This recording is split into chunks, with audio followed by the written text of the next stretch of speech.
Is Russia restricting everything from the West? Is Russia canceling the West? Before we begin this video, just answer these questions. What is on your mind? What do you think is happening?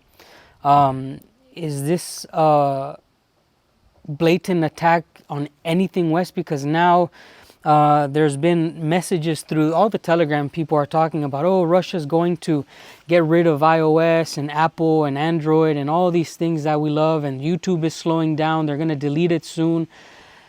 Is this Russia's doing? Or is it the classic, it takes two to tango, and the West is actually also pushing to further isolate Russia? These are the kind of things that I think about when I'm out here working. You know, obviously I'm not so filled with the details, so this is why the comment section, I always ask you guys to give me your thoughts.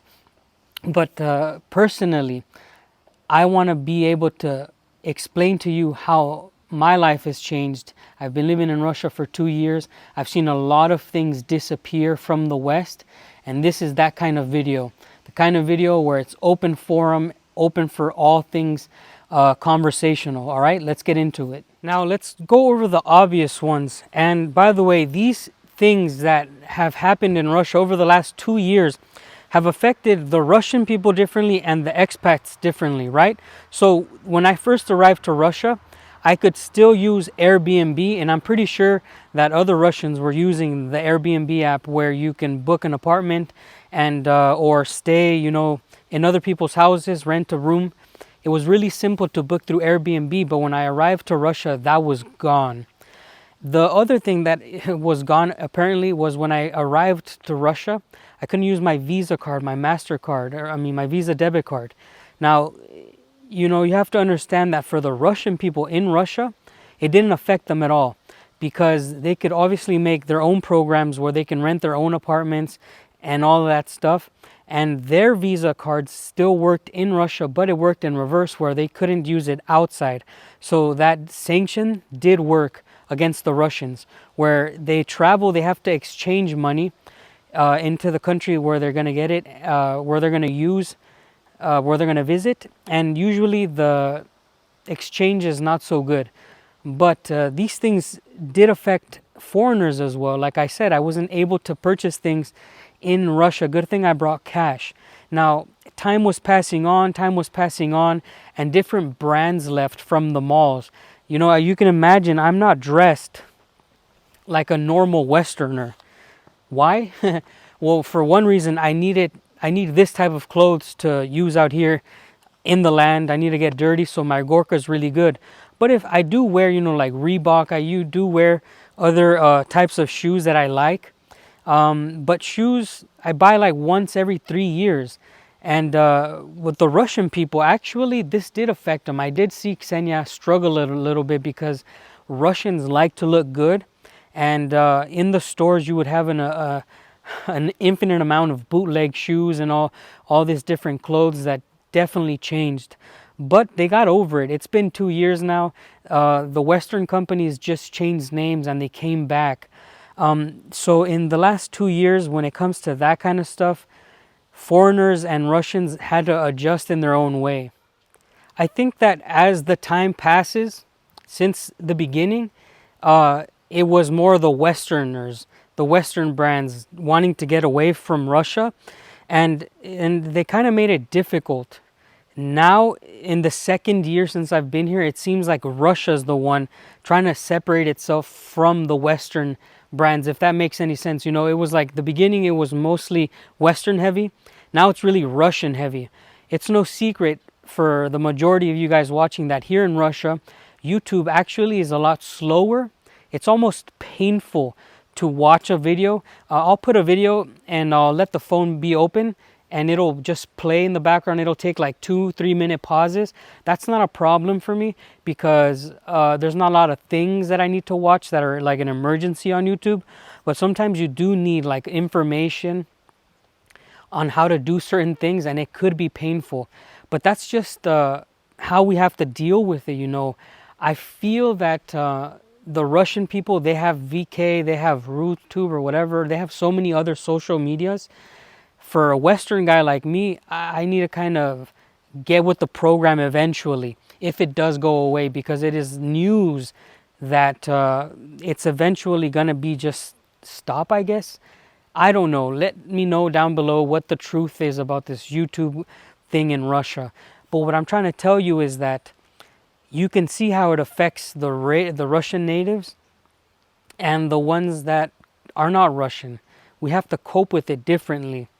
I think I'll be okay in the end.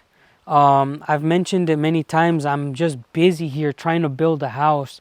I'm actually filming here in the plot because I'm here all the time and I have to fix it a little bit before I get married.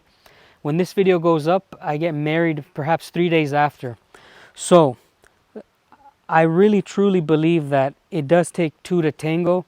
And right now we're in the phase where Russia's leading the dance, where in the beginning it was the West leading the dance. You let me know what you think. Please let me know what country you're watching from. I want to know what country you're watching from and what you think about these type of things, right? Could you imagine this happening in your country? Obviously, Russia is not my native country, but I do, and I did make the choice to live here. I'm building a house here. I want to make a family here, so I'll have to live by their rules. But could you imagine this type of stuff happening in your country? There was a time where people were talking about in America, I think, they were going to ban TikTok. So it is a thing even in the home of democracy. And I say that with air quotes because who knows what the hell it is now. But so there is a lot of things that happen in America that are, like I said, parallel to Russia, where in America they ban certain things. They ban certain things here in Russia. Like in America, they have the Patriot Act. They have similar things here in Russia. It's just they do it different. But I want to know what country you're watching from and what you think about censorships and different companies leaving. If it has to do with the companies leaving or if it's the choice that your country's government made, right? Let me know if any of these type of things already happened in your country. I read through every comment and I love the fact that we use it as a forum. I learn a lot of things. All right. One of the most important things that I've learned since I've been here in Russia is that there's more than one way to skin a cat, you know? It's so strange, but it feels like a parallel universe, not only from the way they act here, but the way that they see things, right? When they see a problem, they fix it this way. For me, it's always been the Western way, I would say it, or the Mexican way, but Mexico is like Western. By now, it's very much a Western culture.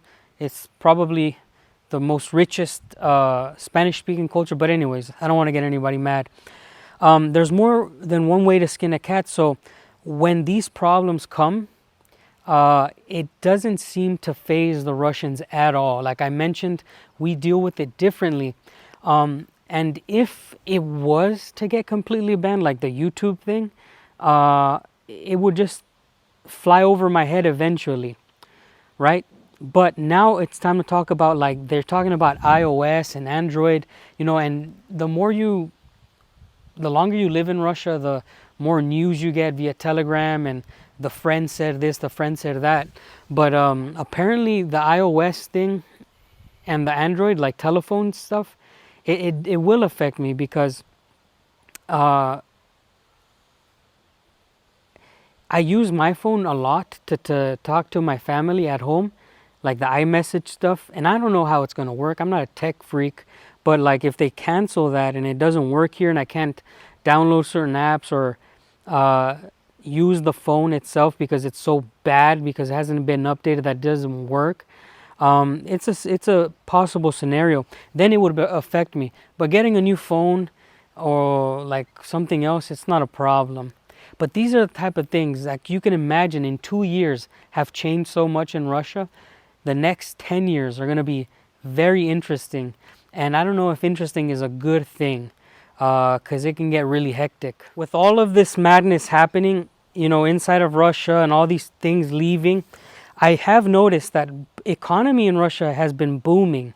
My father used to tell me that, the economy is good if people are building and they have money to build. You know, my neighbor is building this banya behind me, and my front neighbor is building a whole new house. My other neighbors have built walls, rebuilt different parts of their house. And so in that sense, the economy has boomed because Russia has had to depend on itself. But a lot of people that live outside of Russia don't know actually the prices have been going up. So it's not completely good.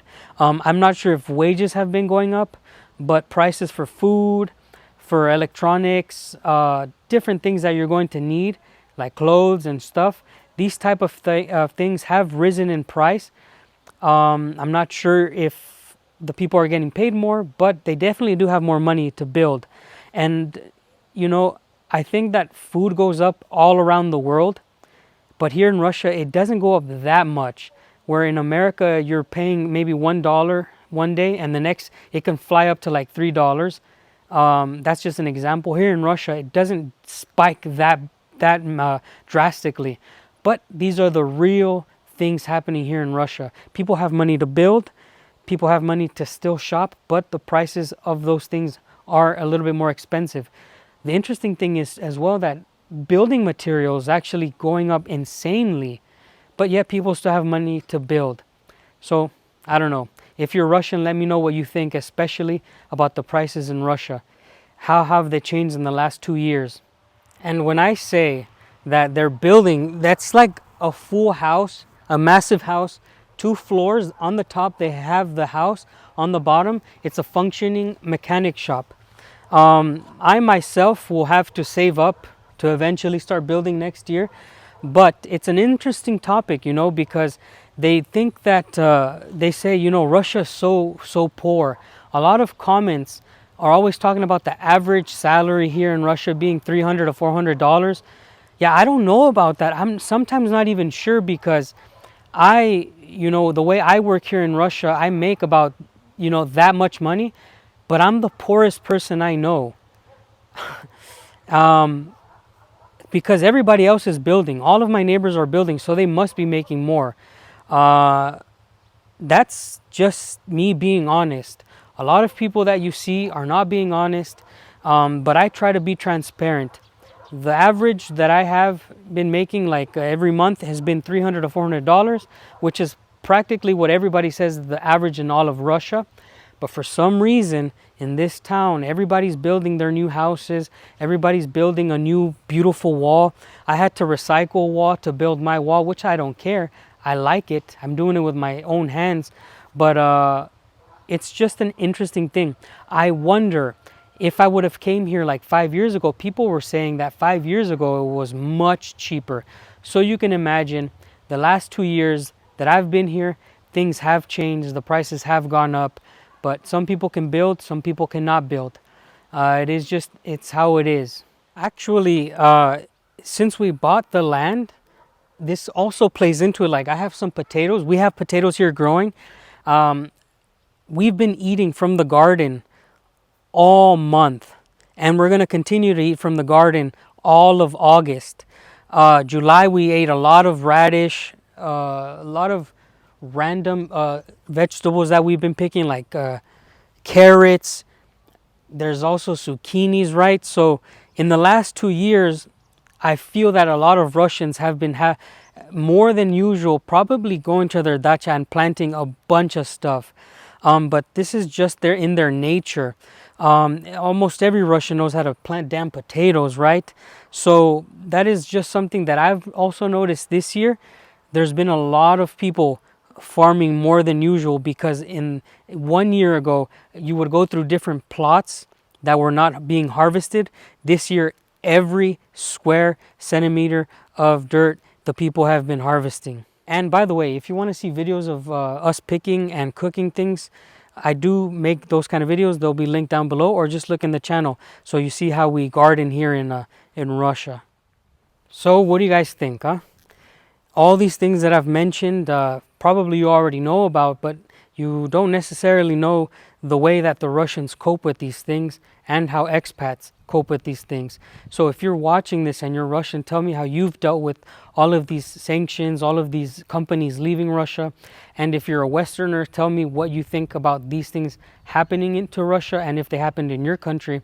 Also, if you're a Westerner and you plan on visiting Russia, expect this mode to be played on expert or hardcore mode. I told you Russia's not for beginners.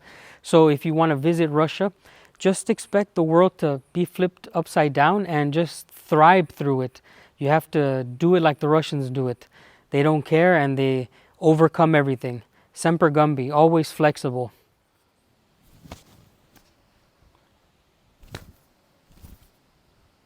Can you believe that? The damn fly, man. Not a lot of bugs out here. Anyways, that was a blooper. Let's reset.